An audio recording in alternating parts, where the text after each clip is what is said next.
Assalamualaikum warahmatullahi wabarakatuh. Selamat pagi, selamat siang, selamat malam buat teman-teman semua. Selamat datang kembali di channel YouTube Afiful Ikhwan. Dan pada video kali ini seperti biasanya, saya akan memberikan sedikit kesimpulan mengenai pembahasan dan diskusi kita kemarin ya. Gimana kabarnya semua? Semoga sehat selalu, banyak duitnya ya. Semoga banyak duitnya dan semoga rezekinya dilancarkan. Pada kesempatan kali ini saya akan menyampaikan sedikit kesimpulan buat teman-teman ya. Langsung saja, kemarin kita membahas tentang ilmu pengetahuan dalam pandangan filsuf Islam ya. Ada Al-Farabi, ada Ibnu Sina, Ibnu Rushd dan Al-Khwarizmi. Yang pertama Al-Farabi. Nama aslinya Abu Nasr Muhammad bin Turhan Ibnu Uzlaq Al-Farabi. Al-Farabi lahir di sebuah desa kecil bernama Wasij di dekat Arab. Konon ada juga yang bilang Al-Farabi berasal dari Turki karena ayahnya berasal dari Turki. Dia lahir pada tahun 257 Hijriah atau 870 Masehi. Ilmu pengetahuan dalam pandangan Al-Farabi diklasifikasikan menjadi 7, yaitu logika, percakapan, matematika, fisika, metafisika, politik, dan ilmu agama. Al-Farabi dikenal sebagai seorang komentator filsafat Yunani yang ulung di dunia Islam. Meskipun dalam ceritanya kemungkinan besar ia tidak bisa berbahasa Yunani, ia tetapi mengenal para filsuf Yunani seperti Plato, Aristoteles, dan juga Plotinus dengan baik. Al-Farabi dikenal dengan sebutan guru kedua setelah Aristoteles. Kenapa? Karena kemampuannya dalam memahami Aristoteles yang dikenal sebagai guru pertama dalam ilmu filsafat barat. Dia adalah filsuf Islam pertama yang berupaya menghadapkan pertaliannya dan sejauh mungkin menyelaraskan filsafat politik Yunani klasik dengan filsafat Islam, serta berupaya membuat bisa dimengerti di dalam konteks agama-agama yang secara akal tidak bisa dirasionalkan. Selanjutnya yaitu Ibnu Sina atau dalam dunia barat dikenal dengan Avicenna.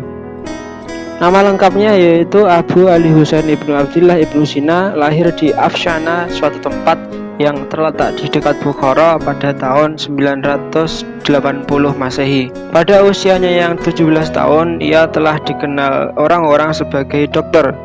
Ia juga seorang penulis yang produktif, yang sebagian besar karyanya adalah tentang filosofi dan kedokteran. Karyanya yang sangat terkenal adalah Al-Qanun fi Al-Tibb, yang merupakan sebuah buku rujukan di bidang ilmu kedokteran selama berabad-abad. Digunakan sebagai buku pegangan utama para mahasiswa kedokteran di penjuru Eropa sampai abad ke-18. Abu Al-Walid Muhammad bin Ahmad Ibnu Rushd atau lebih dikenal dengan sebutan Ibnu Rushd atau Averroes dalam bahasa Latin. Beliau adalah seorang filsuf dan pemikir dari Cordova.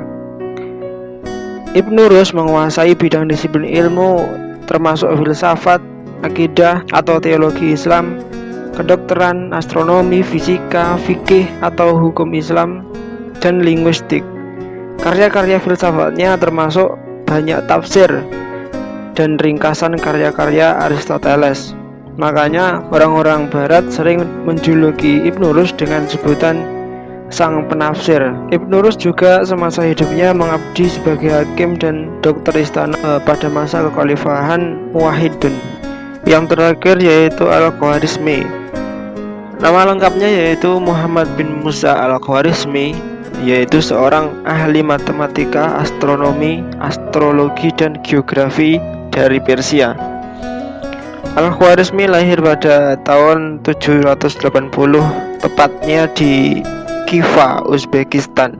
Hampir sepanjang hidupnya ia habiskan sebagai dosen di sebuah sekolah di Baghdad yang didirikan oleh Khalifah Bani Abbasiyah Al-Ma'un. Al-Khwarizmi merupakan seorang ilmuwan yang mengembangkan ilmu hitung, yaitu aljabar dan algoritma. Buku pertamanya, Aljabar, membahas tentang solusi sistematik dari linear dan notasi kuadrat, sehingga Al-Khwarizmi disebut-sebut sebagai bapak aljabar dunia.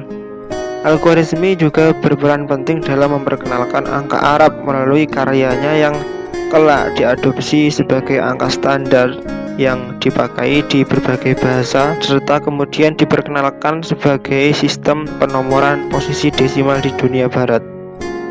Nah, itu tadi pembahasan kita tentang tokoh-tokoh Al-Farabi, Ibnu Sina, Ibnu Rushd, dan Khwarizmi. Mereka adalah para ilmuwan muslim yang luar biasa. Wajib bagi kita untuk mempelajari sejarahnya, memahami bagaimana pemikiran-pemikiran mereka, dan mencontoh perilakunya.